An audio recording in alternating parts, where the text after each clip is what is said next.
World War II was approaching its final chapter. By the summer of 1945, Japan was exhausted, cities were burning, and millions had already died. Then humanity crossed a line it could never uncross.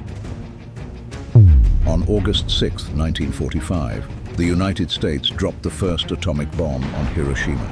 3 days later, a second bomb was dropped on Nagasaki. What makes this story unique is that one man was present in both cities. Tsutomu Yamaguchi was a young 29-year-old engineer who lived and worked in Nagasaki for Mitsubishi Heavy Industries. But in the summer of 1945, he was sent to Hiroshima on a 3-month business trip, one that was scheduled to end on August 6th. When that day finally arrived, Yamaguchi was heading toward Hiroshima Station to return home to his family in Nagasaki when he heard an air raid siren. Moments later, he looked up and saw an American B-29 bomber, the Enola Gay. From the aircraft, a single bomb slowly drifted downward beneath a parachute. It was the atomic bomb known as Little Boy. The bomb detonated near the center of the city, less than 3 kilometers or 1.9 miles from where he stood. A blinding fireball ignited in the sky, and the shockwave hurled him violently to the ground. Later he would recall, "I thought the sun had fallen from the sky. There was a tremendous sound and a flash of light above me." In an instant, dust and ash filled the air, turning day into night. Entire city blocks vanished. Tens of thousands died where they stood, and of some only shadows remained, burned into the walls. The explosion ruptured his eardrums, temporarily blinded him, and knocked him unconscious.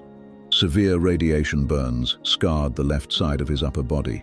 When he finally regained consciousness, he dragged himself toward a shelter and spent the night in a crowded bomb refuge.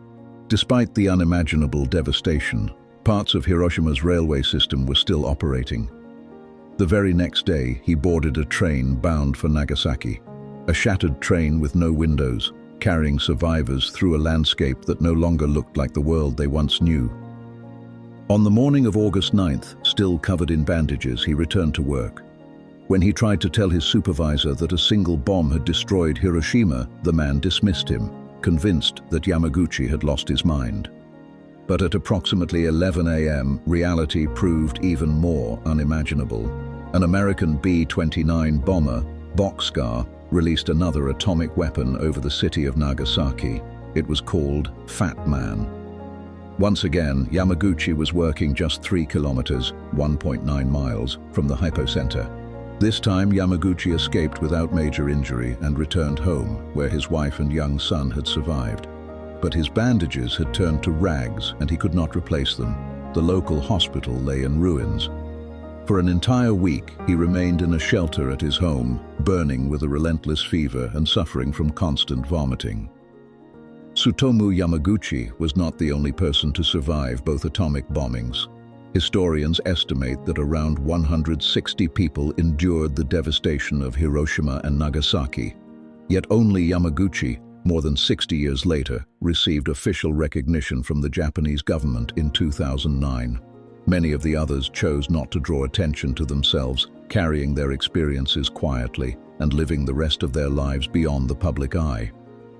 In Japan, those who survived the atomic bombings of Hiroshima or Nagasaki were called hibakusha, people affected by the explosion. Not all of them were grateful to have survived. Beyond the lasting health consequences, many faced rejection from the very society they returned to. The hibakusha were often feared as carriers of incurable diseases. Employers refused to hire them. Families hesitated to accept them through marriage, worried about the risk of genetic disorders in future children. For countless survivors, the end of the war did not bring peace, only a different kind of suffering.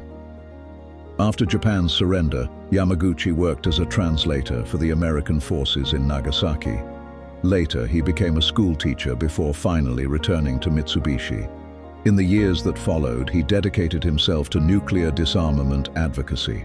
In his 80s, he finally wrote a book about his experiences and was invited to take part in a documentary called Nijuhibaku, Twice Bombed, Twice Survived. He also spoke at the United Nations in 2006 and wrote poetry and songs about what he had endured. For the rest of his life, he was left to wonder whether he was the luckiest man in history or the most unfortunate. And yet every day he gave thanks for what he called his miracle. Although Yamaguchi lived a long and relatively healthy life, he suffered from radiation-related ailments in his later years, including cataracts and acute leukemia.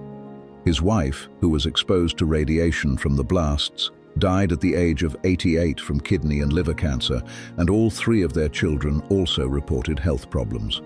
Like many second-generation Hibakusha, they too were affected by long-term health issues. His son, Katsutoshi, died of cancer in 2005 at the age of 59. His daughter Naoko has been described as sickly throughout her life.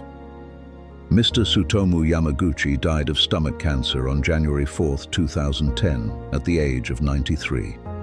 In his final years, he came to believe he had been spared for a reason. Having experienced the atomic bombings twice and survived, it is my destiny to speak about it.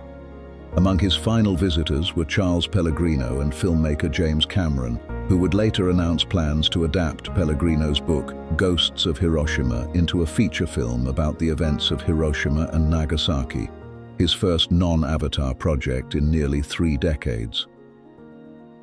In the next video, we'll continue this and other stories through rare images and first-hand accounts. If you'd like to follow the series and not miss future videos, consider subscribing to the channel. History deserves to be remembered and told carefully.